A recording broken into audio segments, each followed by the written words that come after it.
যেদিন সরকার চাইবে সেদিন নাসিরউদ্দিন এই চেয়ারে থাকবে না, এটা ধরে রাখেন। যদি সরকার চাইবে তার ওনার হুকুম মতো কাজ করতে, নাসিরউদ্দিন আমাকে এই চেয়ারে দেখবেন না আপনারা। দেখেন, পিআর পদ্ধতি তো বিভিন্ন রাজনৈতিক দল দাবি করতেছে, এটা তো আমাদের কনস্টিটিউশনে নাই, কোনো আইনেও নাই। আমরা আমরা শাসনতন্ত্র এবং আইন দ্বারা গাইডেড, এর বাইরে আমরা যেতে পারি না। যদি এইরকম কোনো আইন হয়, পিআর পদ্ধতিতে জন্য কোনো আইন হয়, শাসনতন্ত্র যদি পরিবর্তন হয়, সেটা একটা ভিন্ন প্রসঙ্গ। এটা এখনো রাজনৈতিক আলোচনার পর্যায়ে আছে, তর্ক বিতর্কের পর্যায়ে আছে। রাজনীতি শুধু একটা দুঃসংবাদ দিতে চাই, যারা ভোট কেন্দ্র দখল করার জন্য নিয়ত করে বসে আছেন, বাক্স দখল করার জন্য নিয়ত করে আছেন, তাদের স্বপ্নভঙ্গ হবে। তাদের স্বপ্নভঙ্গে আপনারা সেই দিন এই ইতিহাস ভুলে যান, ভোট কেন্দ্র দখলের ইতিহাস ভুলে যান।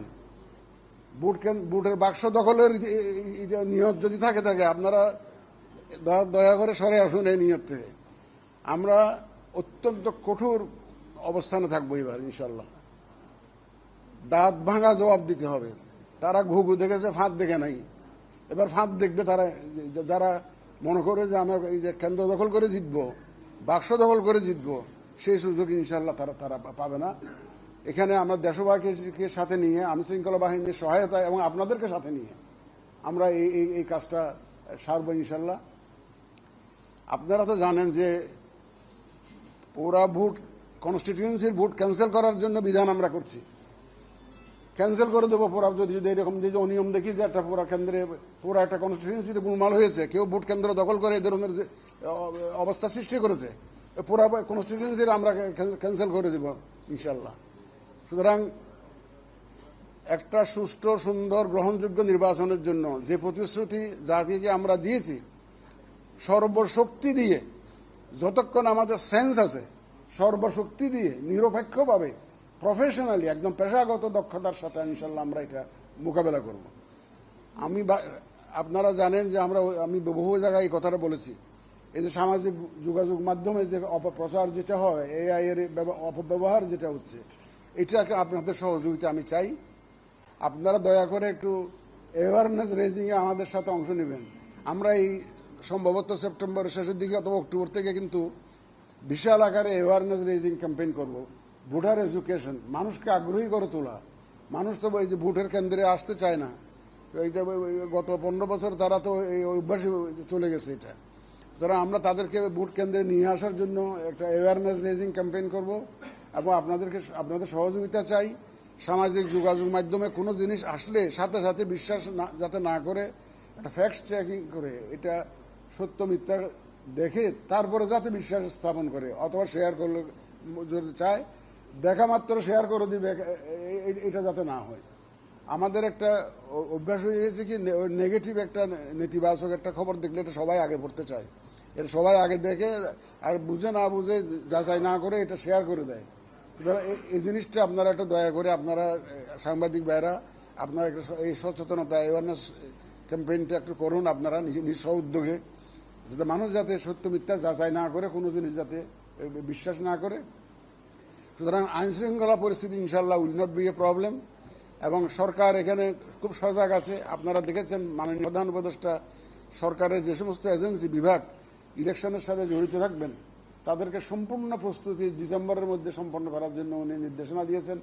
অ্যাকর্ডিংলি আমাদের মাননীয় স্বরাষ্ট্র উপদেষ্টা, উনি তো হি ইজ ভেরি অ্যাক্টিভ, এবং উনি একদম প্রতিদিন নিরন্তর নিরলস কাজ করে যাচ্ছেন আমাদের আইনশৃঙ্খলা পরিস্থিতিটাকে উন্নত করার জন্য। উনি পরিশ্রম করে যাচ্ছেন এবং সবার সহযোগিতা নিয়ে ইনশাল্লাহ। আপনারা দেখেছেন আমরা এবার আমাদের সেনাবাহিনীকে, ডিফেন্স ফোর্সেসকে আইনশৃঙ্খলা বাহিনীর সংজ্ঞার মধ্যে অন্তর্ভুক্ত করার জন্য আমরা উদ্যোগ নিয়েছি, যাতে করে ওই যে আগে যে কি স্ট্রাইকিং ফোর্স উইদাউট স্ট্রাইক, প্রয়োজনের সময় স্ট্রাইক নাম দিয়েছিল স্ট্রাইকিং ফোর্স, আগে আমরা 3টা নির্বাচনে দেখেছি তো, but they did never strike, দেখানোর জন্য করেছে। কিন্তু এবারে ওই স্ট্রাইক করা হবে। এবার যারা আমাদের সেনাবাহিনী যাতে আইনশৃঙ্খলা বাহিনীর সংজ্ঞায় অন্তর্ভুক্ত হয়, সে উদ্যোগ আমরা নিয়েছি।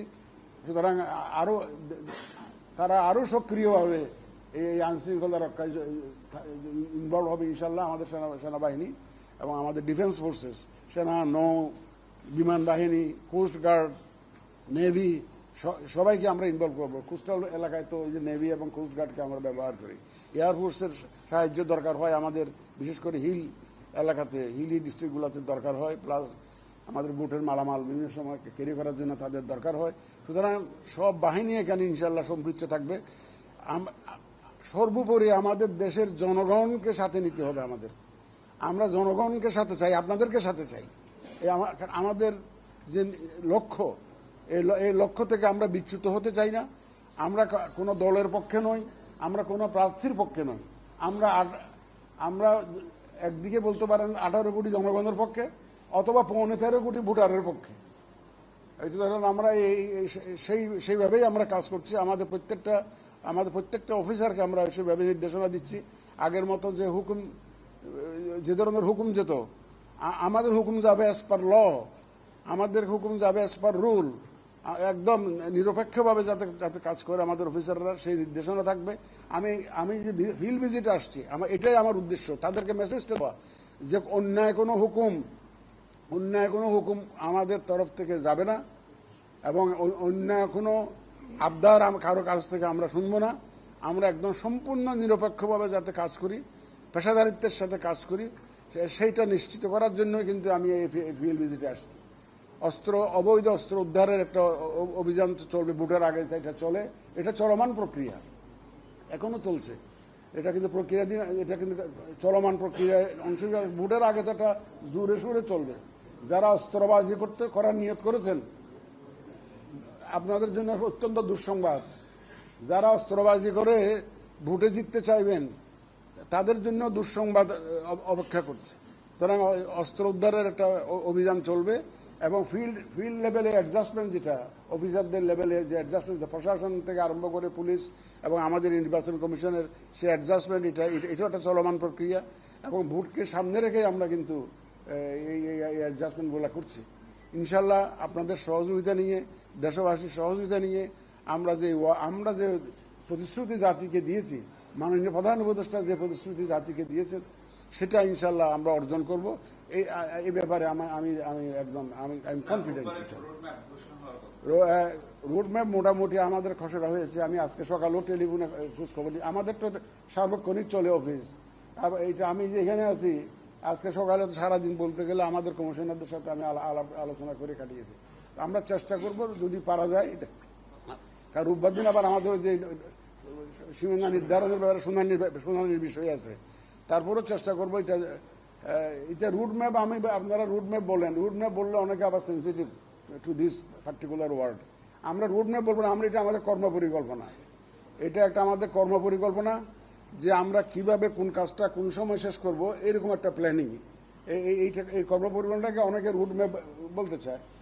আমরা যদি ফেব্রুয়ারিতে, যখন ইলেকশন হবে ফেব্রুয়ারির প্রথমার্ধে আগামী বছরের, তাহলে আমাদের তো বিভিন্ন কাজগুলো কোনটা কখন না, এটা একটা অনুমান ভিত্তিক।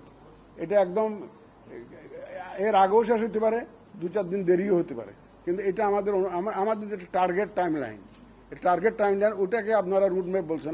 আমি কিন্তু আমার মুখ দিয়ে রুটম্যাপ আমি কোনো সময় বলি না।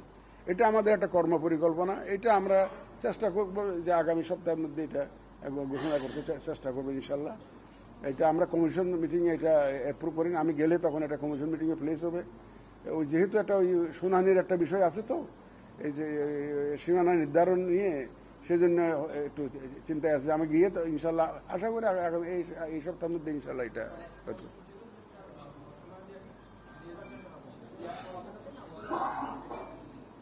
দেখেন, পিআর পদ্ধতি তো বিভিন্ন রাজনৈতিক দল দাবি করতেছে, এটা তো আমাদের কনস্টিটিউশনে নাই, আর কোনো আইনেও নাই। আমরা শাসনতন্ত্র এবং আইন দ্বারা গাইডেড, এর বাইরে আমরা যেতে পারি না। যদি এরকম কোনো আইন হয়, পিআর পদ্ধতিতে জন্য কোনো আইন হয়, শাসনতন্ত্র যদি পরিবর্তন হয়, সেটা একটা ভিন্ন প্রসঙ্গ। এটা এখনো রাজনৈতিক আলোচনার পর্যায়ে আছে, তর্ক বিতর্কের পর্যায়ে আছে। এটা রাজনীতিবিদদের ব্যাপার। আমি এর মধ্যে ঢুকতে চাই না, ইলেকশন কমিশন এর মধ্যে ইনভলভ হতে চায় না।